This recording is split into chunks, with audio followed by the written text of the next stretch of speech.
ஒரு பிள்ளை அவங்க அப்பா மேலே வச்சிருந்த பாசத்தை தான் இந்த ஸ்டோரியில் பார்க்க போகிறோம். ஸோ வீடியோவை ஃபுல்லாக பாருங்கள். ஜேர்னி ஆஃப் குட்டி ஸ்டோரிஸ்.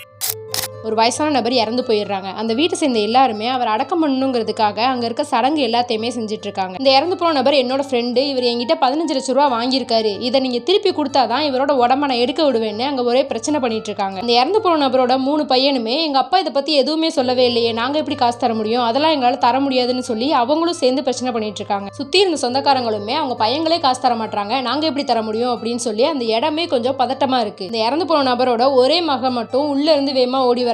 அவங்க கையில காதுல கிடக்கிற எல்லா நகையுமே அந்த நபர்கிட்ட கொடுத்து, இப்போதைக்கு இதை வச்சுக்கோங்க, இன்னும் கொஞ்ச நாள்லயே நான் மிச்ச காசையும் கொடுத்துட்றேன், தயவு செஞ்சு எந்த பிரச்சனையும் பண்ணாதீங்கன்னு சொல்லி அழுதுட்டு இருக்காங்க. இந்த நகையெல்லாம் வாங்கின வயசான நபர் அந்த பொண்ணு கிட்டே அந்த நகையை கொடுத்துட்டு, இல்லம்மா எனக்கு இதெல்லாம் வேணாம், ஆக்சுவலா நான் தான் உங்க அப்பாவுக்கு 15 லட்ச ரூபா கொடுக்கணும், என் மேல யார் அதிகமா பாசம் வச்சிருக்காங்களோ அவங்களுக்கு இந்த காசை கொடுத்துருங்கன்னு அவரோட கடைசி நேரத்துல என்கிட்ட சொன்னாருன்னு சொல்றாங்க. இப்ப அந்த பொண்ணு கிட்ட மட்டும் தான் அந்த 15 லட்ச ரூபாய் கொடுக்குறாங்க. யாருமே அவங்க குடும்பத்தை விட்டு தர மாட்டாங்க. ஆனா பெண் பிள்ளைகள் அவங்க குடும்பத்தை எப்பவுமே விட்டு தர மாட்டாங்க. ஸோ உங்களுக்கு பிடிச்சிருந்துச்சுன்னா லைக் பண்ணுங்க, ஷேர் பண்ணுங்க. இதே மாதிரி யூஸ்ஃபுல்லான சாய்ஸ் பார்க்கறதுக்கு நம்ம பேஜை ஃபாலோ பண்ணுங்க.